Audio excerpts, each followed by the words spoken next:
In the spirit of spooky season, I wanted to shout out some of the best Halloween songs in my opinion. Now these songs don't necessarily have to explicitly spell out Halloween, but they do have to have a Halloween vibe. And my definition of a Halloween vibe is a dark or whimsical sonic palette that also has a dark or campy subject matter. For example, Smooth Criminal by Michael Jackson is not a Halloween song, but it is a song I would put on a Halloween playlist. It's dark, it's kind of frenetic, and has a mystery thriller type of subject matter. I will, however, exclude songs that have a title that could fit into the theme of Halloween, but have no real indication of Halloween. So for example, There Will Be No Vampire by Olivia Rodrigo. Starting off this list with Disturbia by Rihanna. The song has become a second-rate Rihanna classic. It's not quite as iconic as something like We Found Love or Umbrella, but it was a big hit that has grown in stature over the years. A song and video that Rihanna allegedly fought for after her executive L.A. Reid thought it was way too edgy and dark. In hindsight, that's kind of funny, especially considering how truly edgy Rihanna would come to be with her image. Disturbia is admittedly not one of my favorites within Rihanna's discography. My main crux would be that it's not edgy enough. And even with that being said, I think it's an excellent song for Halloween. It's catchy, you can sing along to it, it's very carefully disturbed. It's a perfect crowd pleaser. I love the subject matter as well. It hits all the classic talking points of a spooky city losing your mind, but at its core it appears to be a song very plainly about mental health and fighting to keep your sanity. It disguises the heaviness of that subject matter in a perfect pop confection. Thriller, Michael Jackson. Because of course it's Thriller, the most iconic song to be associated with Halloween. So much so that it increases and plays every year in October. It's the official theme song of Halloween. Thriller is cross-generational. It can appeal to very young, middle young, and the seasoned. It has a very timeless sound to it, very well produced, very well performed, and even better music video that used to scare the shit out of me when I was younger. The music video itself is literally a thriller. It also has an iconic dance that's done on various Halloween gatherings. You can't really top Thriller when it comes to its wide appeal. Supernatural, Madonna. Like a Prayer is a song I would put on a Halloween playlist. It's mystical and dark. But I feel there was a more appropriate track called Supernatural, a bonus track from the Like a Prayer album that not many people know about. It's quite an out there song lyrically. It's literally about Madonna playing this character of someone who has a sexual encounter with a supernatural figure. It's odd, but it's danceable. It has that classic Like a Prayer groove.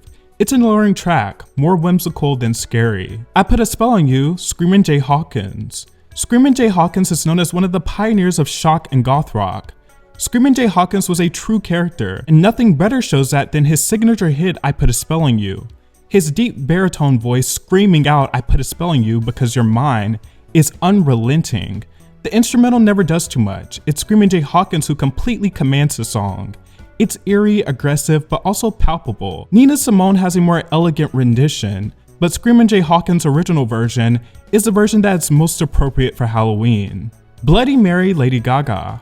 Honestly, I feel like Gaga's first two records, The Fame and the Fame Monster, could be added to Halloween playlists.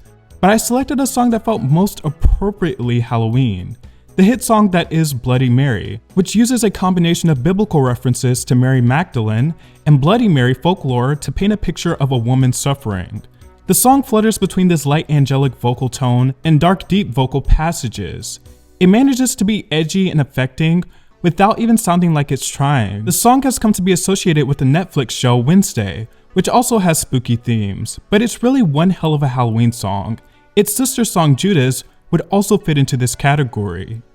Dark Lady by Cher. Dark Lady is one of my favorite Cher songs. It has an element of campiness to it that could best be compared to a Disney movie villain. The Dark Lady described in this song is a fortune teller from New Orleans. The fortune teller tells her that the narrator's man is cheating on the narrator. The fortune teller, aka the Dark Lady, tells her to leave, never come back, and forget about her.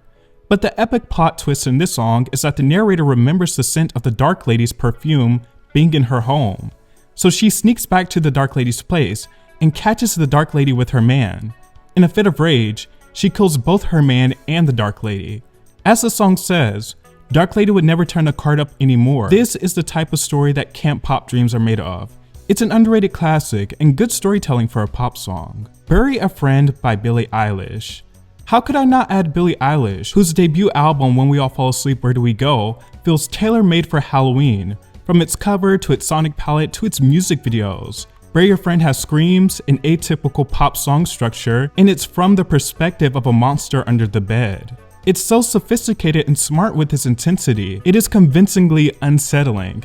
It doesn't just feel like a typical pop song with a dark beat. It feels like a song that is giving you a horror and thrilling experience. Somebody's Watching Me, Rockwell. Michael Jackson is to Halloween what Mariah Carey has become to Christmas. Thriller is a ubiquitous song that defines a certain period of the year. Michael Jackson happens to have 2 songs though, but technically, Somebody's Watching Me is not a Michael Jackson song. Even though for most people that's the only part we remember. Somebody's Watching Me is actually Rockwell's song, and it will become the biggest hit of his career. Rockwell is the son of Berry Gordy, the founder of Motown. Michael Jackson isn't even credited on the song because Rockwell didn't want Michael to overshadow his career launch. Jermaine Jackson also does background vocals on the song. It feels undeniably Michael Jackson though.